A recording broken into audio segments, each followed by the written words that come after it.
I get a lot of questions on this channel, and a lot of times it's the same questions. So rather than answering those same questions all the time, here are your fixed gear frequently asked questions. What's the best first entry-level fixed gear? For the past 13 years or so, if you're in the United States, it's been the Mercier Kilo TT. Even with this recent price increase to $500 US shipped, it's still a really great bike for the price. What about the Kilo TT Pro that also used to be a great option?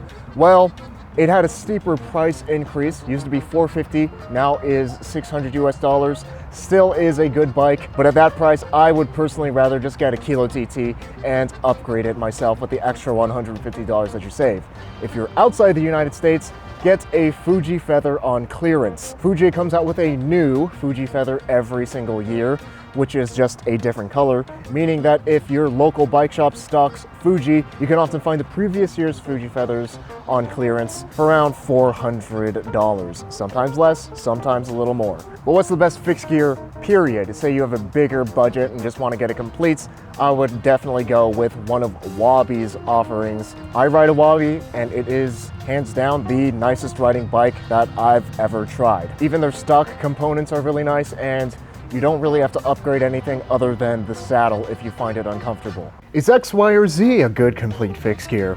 Statistically speaking, probably not, but go ahead and check out the tier list that I did where I ranked a bunch of fixed gears linked above. What should I upgrade first?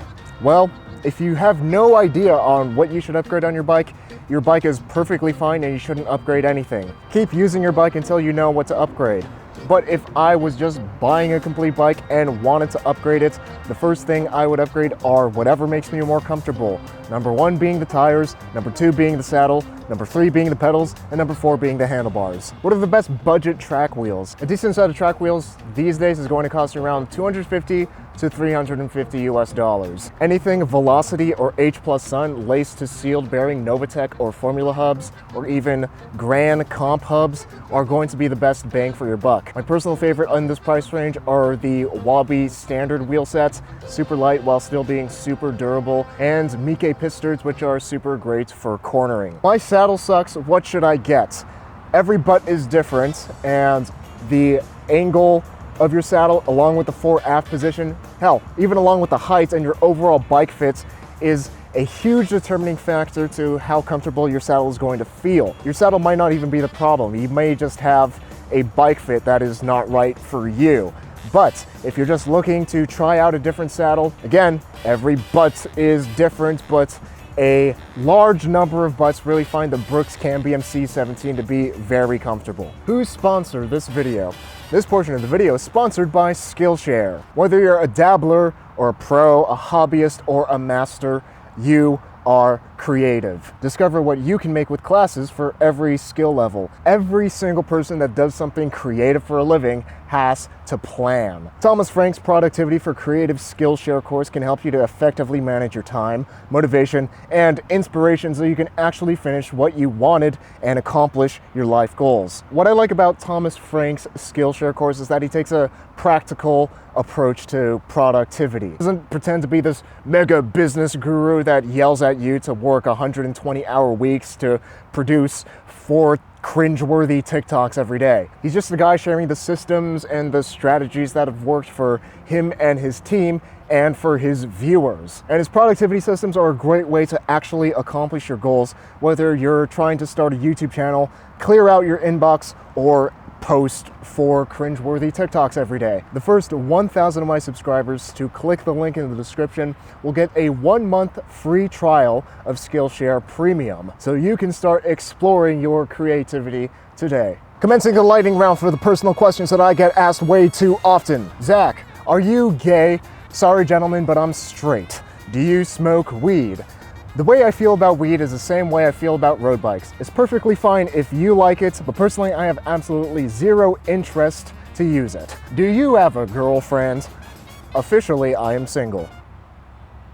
Let's leave it at that. How tall are you? I am 6 feet tall, 6'1" with shoes. Are you Filipino? Yes, both of my parents are originally from the Philippines. What music do you listen to? I listen to way too much music here, but if you are for some reason interested in what I listen to, Top 3 genres. Number 1, post-hardcore. Number 2, metal. 3, jazz, particularly big band jazz. My favorite band is Dance Gavin Dance. Go check them out if you're interested in what I listen to for some reason. Do you listen to music when you ride? Very rarely, because I like to listen to my bike and my wind and my body when I'm riding. Listening to music takes away from the experience of riding for me. Also, being able to hear where cars are behind me and what they're doing and not getting hit by them is pretty sweet. What's the best fixed gear ratio? Asking for the best gear ratio is like asking what the best color is, and that answer is purple. And the best fixed gear ratio for beginners, good place to start out, would be 48-17 or 46-17. Most entry-level fixed gear bikes either come with a 48 or 46 tooth chainring. Put a 17 tooth cog on there, try it, see how you like it, whether you want to gear up or gear down, if you want to change your gearing at all. What gear ratio do you ride? Currently, I am in completely flat as a pancake Sacramento, and I'm riding 49-15. When I do hills, 49-16, or sometimes 49-17 is good for me. When I do mountains, 49-19. Should I build a conversion? Right now is a really great time to build a conversion because bike prices are kind of going insane. So if you have good mechanical skills and you know how to build a conversion, or at least willing to put in the time to learn how to build a bike, you have an old road bike frame set that is easy to convert, and you have access to the tools necessary to build up that conversion, then by all means go for a conversion. You'll save money, and you'll probably end up with a nicer bike than just going with a complete. And you'll also have a bike that nobody else has, that you built with your own 2 hands. Conversions are pretty dope for the right people. Will fixed gear riding destroy my knees? Only if you're riding a gear ratio that is way too big for your strength and way too big for the terrain that you're riding. My bike is creaking. How do I make it stop? There's a lot of things that could be creaking on your bike, and you should probably just take it to a bike shop. That's what bike shops are there for. If you can't spot the creaking yourself while you're riding it and feel or hear where it's coming from, either take it to a bike shop or completely disassemble your bike, clean and degrease everything, and then re-grease and repack everything and put it all back together, and that should stop the creaking. What's your dream bike?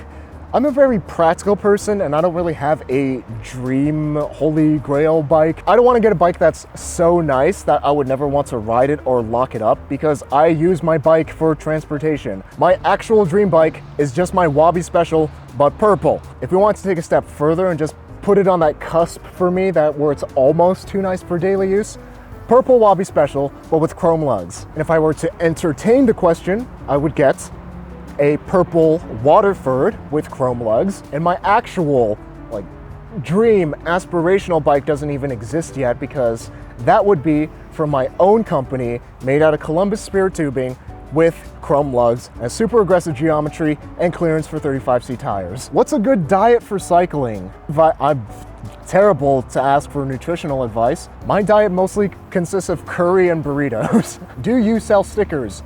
I don't. I would love to have stickers, but I would hate to sell stickers, because there's the whole inventory where I have to have a place to store the stickers, and then I have to take stickers with me when I travel, and then I have to figure out how to mail it out from each different country. If you want to support the channel, you can buy a Reasonably Dangerous shirt linked in the description, or you can just watch my videos and tell your friends about my videos. Thank you for your support. How do we meet other riders? Go to a bike shop and ask them what the local rides are, and if they know of any fixed gear rides or fixed gear riders, or where they hang out. Bike shops are great sources of information. Probably the best source of bike information in your area. How fast do you ride? On an average day, about 15.5 miles per hour. On a good day, like 17 miles per hour. That is for a ride that's 25 miles or over. What's the longest ride you've done? 110 miles, riding from Sacramento to Oakland. And of course I did it on fixed gear. And of course I did it in jeans and a t-shirt. If any of those questions piqued your interest, check out this playlist of people's frequently asked questions. Dive a little bit deeper into most of the questions that were asked here. And fixie film shoutouts to Ryan Witt, Robby Andaya, David K, Ellie Lovelace, Justin Javier, Kelvin Ho, Julian Corona for the Fixed Federation, OC Bike Crew, Stand Strong 108, Brandon Black and Zane Kolnik for helping to make these fixed gear videos possible through their support on Patreon. And remember that life is short, but don't make it shorter, so ride your bike every day to be reasonably dangerous. Something is biting my ankles. I need to get out of here.